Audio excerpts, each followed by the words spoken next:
Bismillahirrahmanirrahim. Alhamdulillahirabbil alamin. Wassalatu wassalamu ala asyrafil anbiya wal mursalin wa ala alihi wa sahbihi ajmain. Amma ba'd. A'udzubillahi minasyaitonir rajim. Bismillahirrahmanirrahim. Rabbi shrah li sadri wa yassir li amri wahlul 'uqdatam min lisani yafqahu qawli. Assalamualaikum warahmatullahi wabarakatuh to the audience. Firstly, I would like to thank Suara Sunnah Channel and Jabatan Agama Islam PERLIS for inviting me for our slot bersama Mu'alaf for this evening. So today the lecture will be in English because actually they want to make it a multiple language lecture. So we will start today with an English language. So I hope my English is not that sophisticated. So inshallah, I hope everybody will be able to understand. So the topic for today that I'm going to bring entitled Mothers Who Changed the World. So the title sounds big, but actually it's more about mothers, in which I want to share some stories about mothers that can be an inspiration, can be a motivation, and also can be a great example for us, especially women, to follow. Okay, firstly, I hope everybody is doing okay, because I know now it's like a very extraordinary time during the MCO. So inshallah, we make this time that Allah has given to us to make it in the best, in the most positive way. We use this time that we have with our family, with our at home, to establish what we haven't been able to accomplish before. And we use this time as positively as possible, inshallah. Okay, firstly, I would like to, because I know that the title is Bicara Bersama Mu'alaf ataupun Slot Bersama Mu'alaf. First and foremost, I am not a Mu'alaf. I'm a Malay. I'm a Muslim. I'm a born Muslim, although I do married a Mu'alaf. So that's how I got here. And of course, let's talk about the topic for today. So it's going to be mainly addressing the women, but of course, men can also listen to this. So we are going to talk about 5 examples of mothers. I'm going to tell a story about 5 mothers who are, for me, is an inspiration. For me, they show great example on how to raise great children. So why I say that the title is Mother Who Changed the World, because their sons, the sons and daughters of these mothers are the one who actually contribute to the Islam, to the deen, who actually, even until now, we can still see their contribution. So even the mothers can reap what their sons and their daughter are doing. So inshallah, I start with a hadith from Prophet Muhammad SAW, narrated by Bukhari, Sahih Al-Bukhari, number 6719. It was the Prophet Muhammad SAW said, "Every one of you is a shepherd and is responsible for his flock. The leader of people is a guardian for his people. The husband is the guardian of his family, and the wife is the guardian of his children and his home, and is responsible for them." So we can see that Allah has put the woman as a guardian for his home, for her home, and their children. So we can say that Allah has made a clear cut there. What are the roles of women? Okay. Because I know right now we have women who are working, who actually studying and everything, but eventually our main role, as said by Allah, as mentioned by Prophet Muhammad SAW, is as a guardian to the home and also to the children. So the children and the home are under the responsibility of the mother. So we cannot say that the responsibility, we cannot say that is for the father or whatever, but we can say that Allah has shaped the woman, Allah has designed the woman in such a way that they are very suitable, that they are just made up to be a mother. So I'm going to tell a story about this, the first mother. She is actually the mother of Maryam binti Imran. So I'm sure everybody knows about her. Maryam is one of the best women that was mentioned by Allah. There are 4 women. There are 4 best women in this world, and Maryam is one of them. And she is the mother of Prophet Isa alayhi salam. So her mother is called Hannah binti Fakut. That is the name of Maryam's mother. So the story of Hannah is actually very special for me, because her story is actually captured in the Al-Quran itself, in Surah Ali Imran, chapter 3, verse 35. In the Quran, it was said that Hannah has made a prayer, an invocation to Allah, which said, "Oh my Lord, I have vowed to you what is in my womb to be dedicated for your service. So accept this from me. Verily, you are the all-hearer and the all-knowing." So why did Hannah make this invocation to Allah? So it's what actually she, in this Quran, in the chapter 3, verse 25, she said that she wants to, we call it as a nazar, she wants to nazar whatever in her womb for the service of Allah. And when we look back at the story of Hannah, Hannah is actually, she doesn't have any children. She didn't have any children until at the later age when she was inspired to have children, and she made an invocation, a supplication to Allah, "Oh Allah, please grant me children." And Alhamdulillah, she was pregnant, and then unfortunately her husband Imran died when she was still pregnant. However, even before she was pregnant, she only had the intention to actually nazar, to actually give whatever in her womb for the service of Allah. And eventually she was pregnant, and then she made this invocation as captured in the Surah Ali Imran. And then when she gave birth, it was actually a girl instead of a boy, because when she made the invocation, in her mind she was thinking of a boy, because she think maybe at that time boy is more suitable to be of servant of Allah, because actually she wants her son actually, or whatever her children, her child, to be actually to be working in the Masjid Al-Aqsa. So what happened was that Allah grant her a daughter, which is Maryam. And later in the verse 36 in Surah Al Imran, it was said that, "Oh my Lord, I have given birth to a female child, and Allah know better what she bore. And the male is not like the female, and I have named her Maryam. And I seek refuge with you for her and for her offspring from Shaitan the outcast." So we can say that here, we can say that Allah knows better, of course, why Allah grant her daughter instead of a son. That is, of course, because Allah, I'm sure that at that time, even for Hannah is quite, I think it's, for her is what questioning why. It's not like she's complaining, but instead she, in her mind, she was expecting a son, but instead she has a daughter. But also she also knew that Allah knows better what's for her. So when Maryam eventually become ahli ibadah, okay, she is one of the best women actually, and she is the best example of tawakkul, of ibadah and modesty. So eventually she gave birth to Prophet Isa, and even her invocation, which say that in verse 36, we say that I seek refuge with them for her and for her offspring. So it's actually Allah answered her prayer. Allah answered her prayers actually 2 times. The first one is when she asked for pregnancy, and the second time is when she saved Maryam and her offspring, which is Prophet Isa alayhi salam, from Shaitan, and they become the most prominent figures in Islam. So we can say that Hannah, okay, she was alone, she was an old woman, and even though she has a daughter, and of course she has no husband, so of course she expecting her daughter to take care of her, but instead she stick by what she intended at the first place, which is to give her child to the service of Allah, and that's what happened. And for me, why the story of Hannah is inspiring, because first, the dua that she made to Allah, which is to dedicate her child to the service of Allah, is, I think, is very, very touching for me, because I'm sure that we all have children. Have we made this kind of supplication to Allah, that we want to dedicate our child to the service of Allah?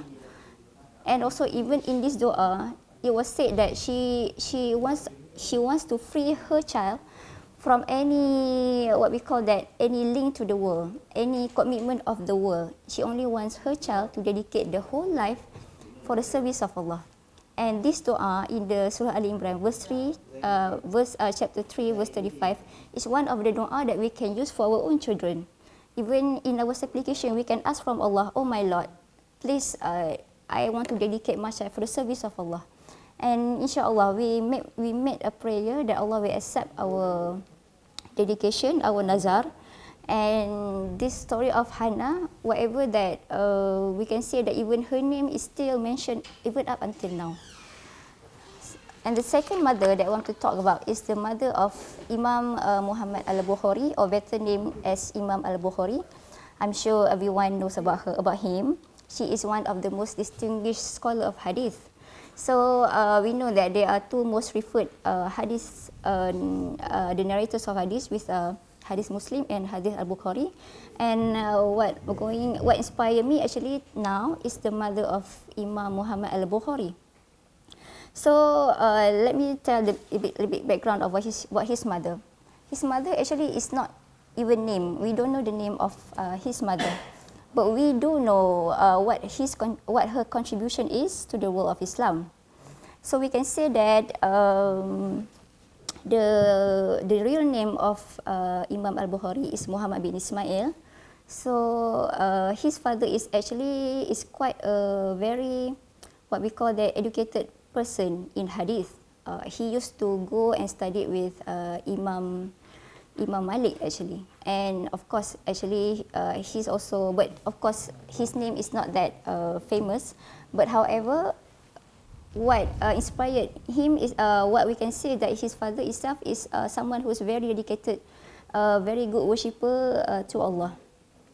So they got married, and then later they have a son which is named Muhammad al-Bukhari. And unfortunately, his Imam Bukhari's father actually passed away when he was still an infant. So he was actually raised alone by his mother. So this is actually a story of a single mother. So what happened was that when there are a lot of narrations, but I just pick one narration that say that Imam Bukhari actually got blind when he was 2 years old.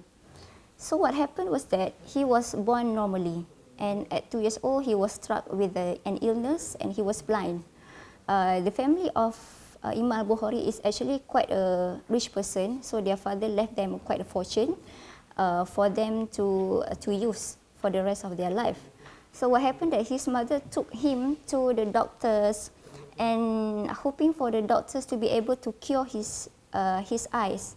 But unfortunately, no doctors can cure his eyes. So he actually remained blind, some said for 2 years to 4 years. So in this time frame. So this mother of Imam Bukhari is not just any woman. She is actually a very good worshipper of Allah. She have a very good connection to Allah. And she used to make qiyamul every night, and in her qiyamul actually she asked for Allah to cure her son's illness. So this is the invocation, this is the dua that she made every single night for Allah to cure her son's eyesight. Until one night she was visited in her dream by Prophet Ibrahim alayhi salam himself, who come to say to her and say that Allah restored the sight of your son because of your intense and beautiful invocations. So in the dreams of his mother, actually, Prophet Ibrahim came and said, your son's sight actually has been restored. So what happened was the next day when she went to see her son, it was actually true, and that the sight of Imam Bukhari actually has been restored, and he can see normally. And it's not like his sight is blur or what, but actually when his sight was restored, it was actually even better. She has this perfect vision. Up to one point, they said that he was able to write just under the moonlight, to write a kitab, to write the whole book just with the moonlight only. So his vision was actually so perfect, and he has such a, what we call that, abnormal memories. His memory is so great that he was able to memorize 7,000 hadith when he was 12 years old. So the next day, when his mother saw that Imam Bukhari's sight has been restored, what do you think she would do? For us, maybe, our son sight has been restored, maybe we will take him to playground, to play, to go to restaurant. But instead, he took Imam Bukhari to a masjid to learn Quran. So when this is the first thing that his mother did, and what happened was that Imam Bukhari was able to memorize Al-Quran at the age of 6. So just within few years, with the help of his mother, who actually take him to the masjid and then wait for him outside until he finished his kuliah every single day until he was able to memorize the Quran. And the next step, what happened was that she can see that Imam Bukhari has this what we call the interest, passion for hadith, just like his father. So he started to bring him to the circle of scholars in the masjid. Imam Bukhari was born in Bukhara, and then what happened was that she would take Imam Bukhari to learn to every single scholar in Bukhara until there are no more scholars that he was able to learn. He has exhausted all the scholars in Bukhara, and this is actually with the help of his mother, who has this vision for him to learn, because he know that he's interested in hadith, and he helped him to learn to memorize hadith until they went to the Madinah actually to learn more from the other scholars, because there are no more scholars in Bukhara that can teach Imam Bukhari. And his memorization is so powerful that he can memorize up to few 100,000 hadith just by himself, and not just memorize the hadith but also the chain of narrators. And this is because of the help of Allah, and of course the invocation and the supplication tirelessly that his mother gave. That just imagine to wake up every night in Qiyamul asking for Allah, please cure my boy's eye, and Allah give her more. Not just his eyesight was better, but give him a good, perfect vision, and also an excellent memory. That actually even until now we can see the contribution from his mother and Imam Bukhari until now. We can read the hadith, the compilation of hadith from Imam Bukhari, and we can say that whatever that we read right now, whatever that we refer to, actually not just Imam Bukhari reap the good deeds, but also the mother as well.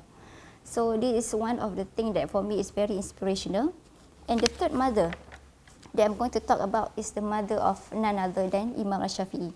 So I'm sure you all aware of, is very well versed with Imam Shafi'i. He is one of the 4 Imam who established the school of thought for fiqh, or better known as Mazhab al-Shafi'i. So on the contrary to Imam Bukhari, Imam Shafi'i was born in the poor family. Okay, so they were very poor, and just like the previous mother, she was also a single mother, in which the father of Imam Shafi'i actually passed away when she was still pregnant with him. So even before Imam Shafi'i was born, his mother has this vision for his son to be unique, to be somebody that they are different than other son. Maybe she want, we can say that she want her son to be somebody. Okay, this is the vision that she has for him. So what happened was that they are very poor. They have no money, and their father left them with nothing. But I can say that the mother of Imam Shafi'i, according to narrations, are very, very, what we call that, is an intelligent woman, is an educated woman. Although they are poor, but she has this vision for him to be unique. So what happened was that when he was still small, some said that he was maybe at the early age, before he was 6 years old, she brought Imam Shafi'i to Mecca. And why did she choose Mecca and not other places? But because at that time Mecca is filled with scholars, and the scholars, we can say, are top-notch scholars. We can say that it's a Oxford level scholars. We can say that up to that level. So she want her son actually to learn to become somebody, to not just be a normal person. So when she brought him to Mecca, and there she quickly enrolled Imam Shafi'i to learn with great scholars in Mecca. And we can say that Imam Shafi'i is actually a descendant of Prophet Muhammad SAW. So when they went to Mecca, they know about his descendants. So they accepted him to learn for free. So actually this is from the help of Allah. So she actually don't have to pay any money. So they just live there. And she actually designed a great curriculum for Imam Shafi'i. So he was born as a normal boy. So they went to Mecca and they went by foot because of course there are no train, no speed train or whatever at that time, and they went by foot. And from Palestine, he was born in Palestine, to Mecca. So that one is, you can say that how many days of trips. So when they went there, she has in her mind a very clear vision of what she want Imam Shafi'i to study. So she started with memorizing the Quran. So much so that by the age of, it was some said that by the age of 6, he was able to memorize the whole Quran. And when he finished with the memorizing of the Quran, she quickly picked him and put him in the village, in the Arabic village, so that Imam Shafi'i actually can learn about Arabic language.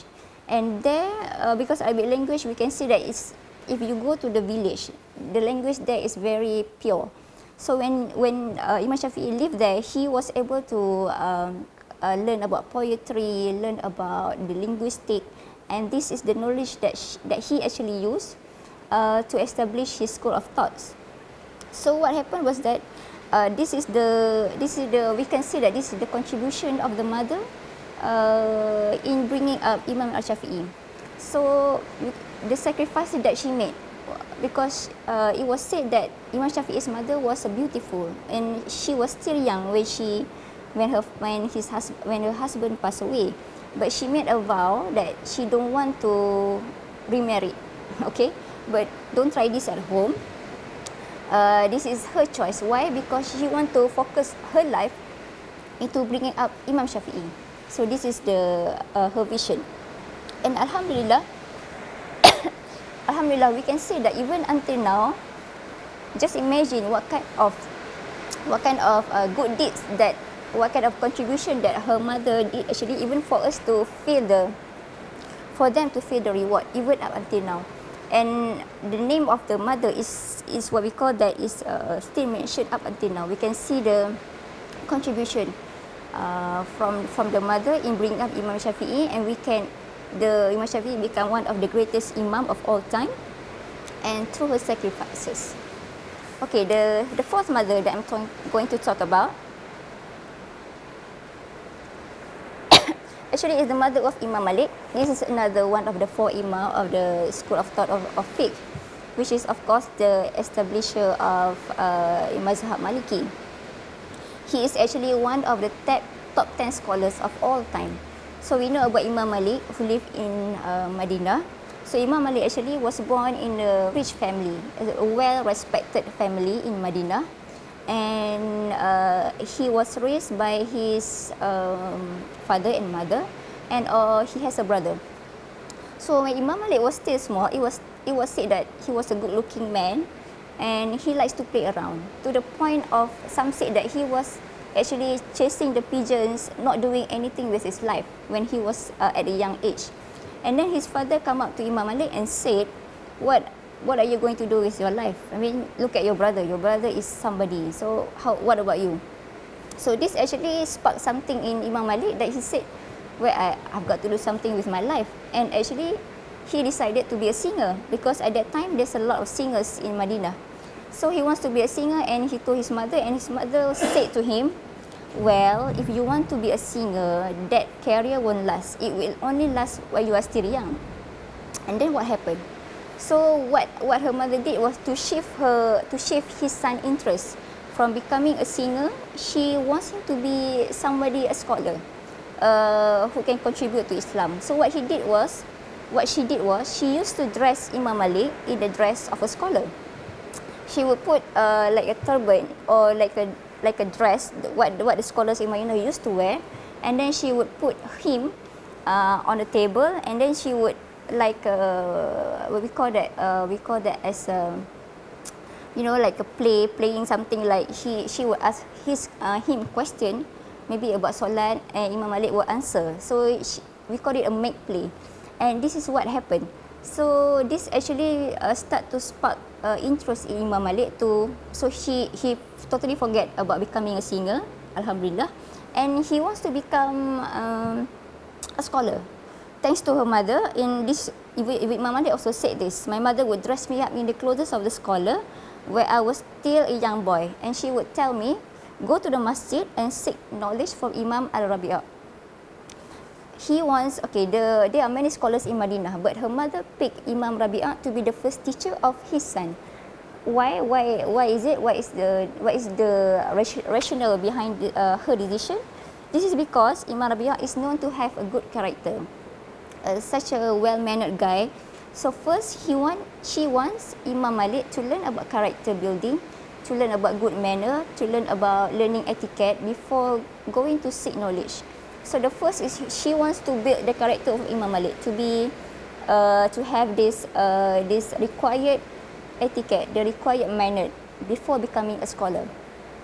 So when this happened, so Imam Malik went to learn with Imam Rabi'ah, and then after that, he then sent Imam Malik to learn with other scholars, to the point of this has become the sole purpose of Imam Malik, to learn, to gain knowledge, to seek knowledge until he established his own school of thought. And we can say that this is thanks to her mother, and otherwise we wouldn't have this Imam di Mazhab Maliki for us to refer to. And thanks to her mother, Imam Malik now become one of the greatest scholar of all time. So we can see that, we can see if you relate to our life, we can see that maybe our children have the intense tendency to, you know, to be an artist, to be a singer, maybe from what they used to watch on the TV and everything. Inshallah, is still in our control to shift their interests. Okay, so maybe we can, I don't want him to be a singer, I don't want him to involve in anything, I want him to be a scholar. And inshallah it can be done, like what the mother of Imam Malik has proved that it can be done with the help of Allah, and with her efforts and with her invocation to Allah, inshallah it can be done. Okay, and the last mother that I want to talk about is actually the mother of Imam Ahmad bin Hanbal. This is another one of the great four imams, which is of course one of the distinguished scholar in hadith as well. So Imam Ahmad is actually raised by his mother, a single mother also.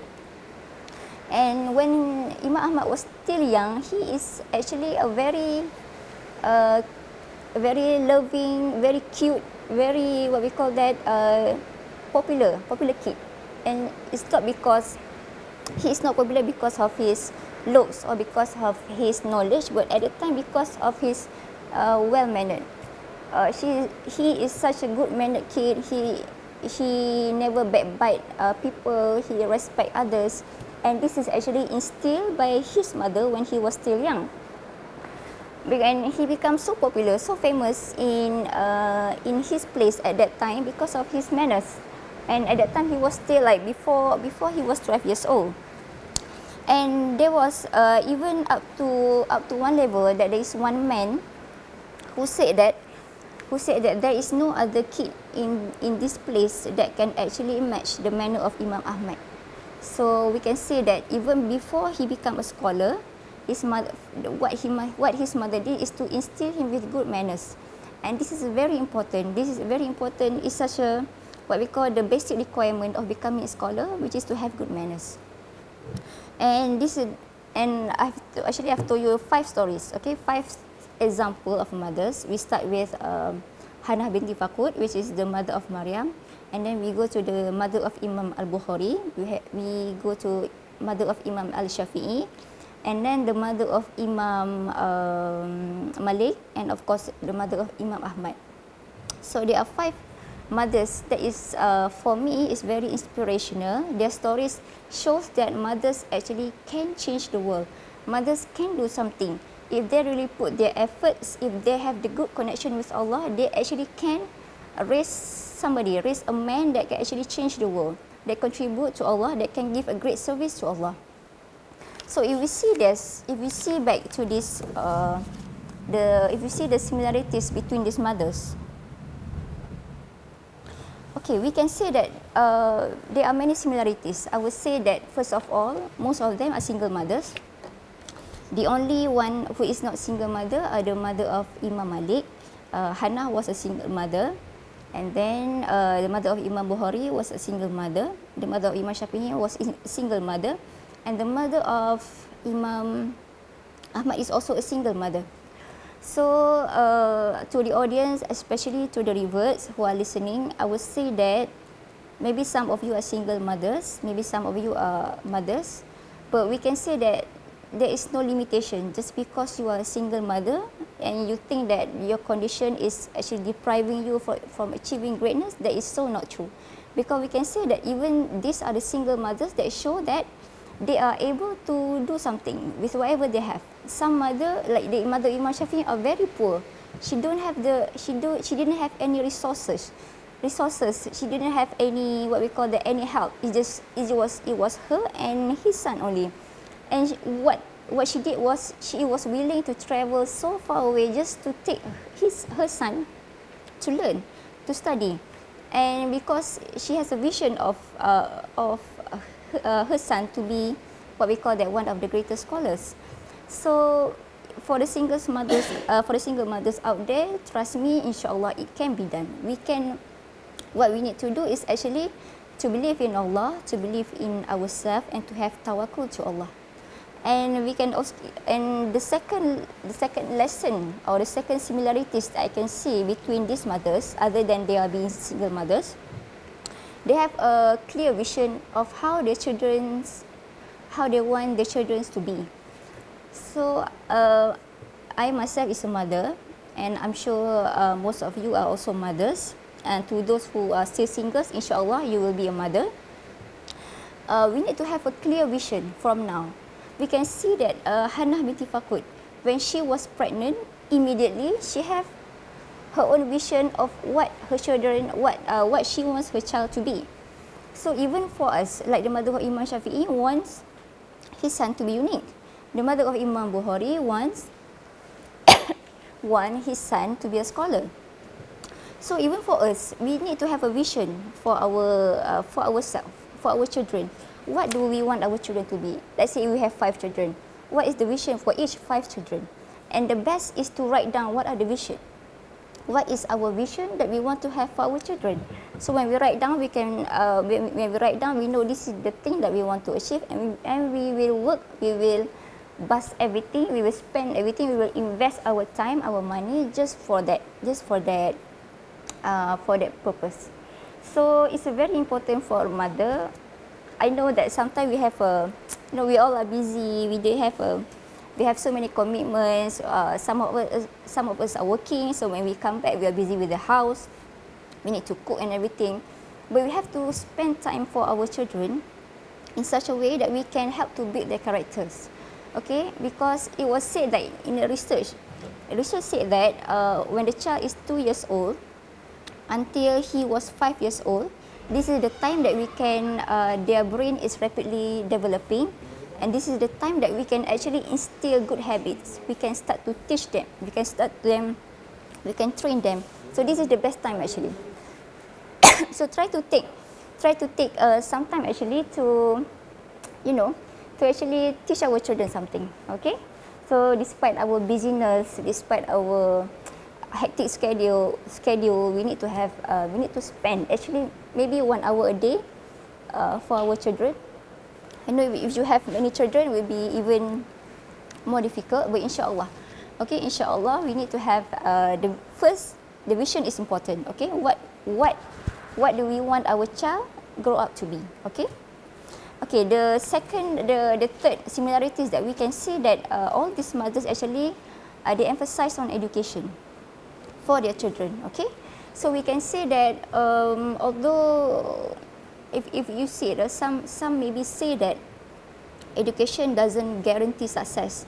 Okay, but at the same time we can say that these mothers actually they train their children. They want their children to love knowledge, and then to work hard, to seek knowledge from scholars, to go and learn, to sacrifice everything for knowledge. And what happened? Do their efforts actually go to waste? Actually no, because all of these their sons actually become the great imams. So we can see that education is important. But at the same time, we also need to instill good manners, good habits, good characters for our children. So despite we can say that most of the mothers here, they are also emphasizing, other than education, they also emphasize on good manners, on what we call that, on good characters. This is the one that can actually help them in the future. So if they have both, they have good manners, they have education. So just imagine, inshallah, what these children can do.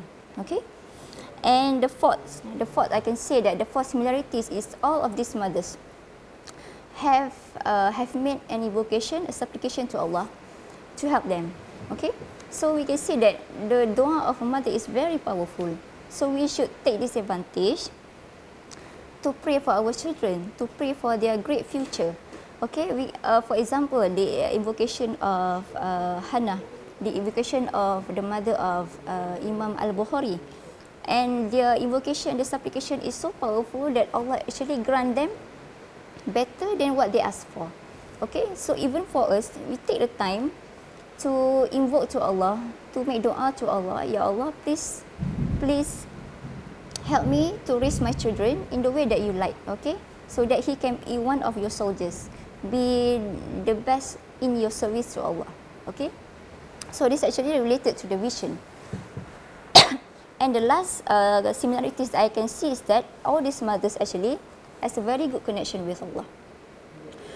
We can see that all of these mothers, even their fathers, actually are not just people who actually, what we call that, just normal people. They all are very good ahli ibadah.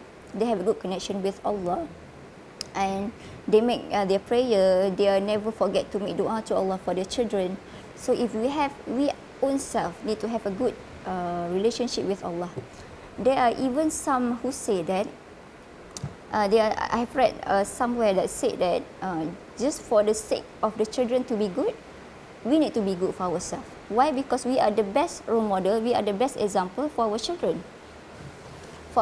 So I'm sure that what we need to do right now is actually to help to improve ourselves first. If we ourselves are not able to show good example, good role model, so how do we expect our children to be good?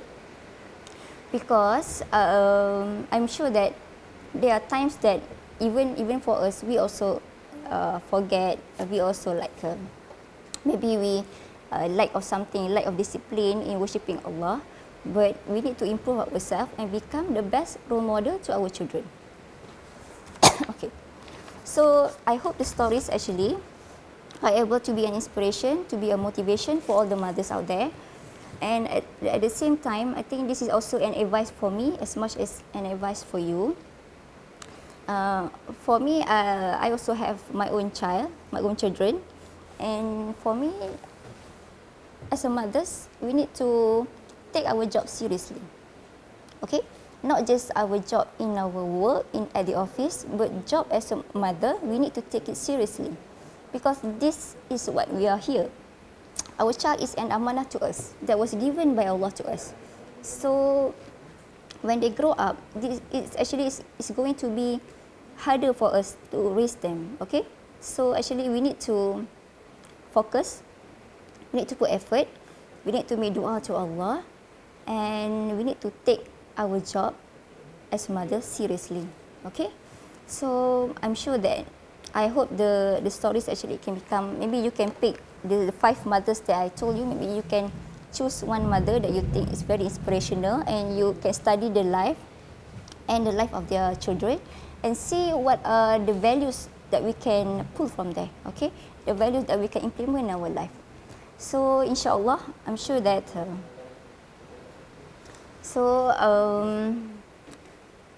I hope that these stories actually, I hope the audience will get something from my talk for today. And with that, I will end with wa'ihul da'wana. Assalamualaikum warahmatullahi wabarakatuh.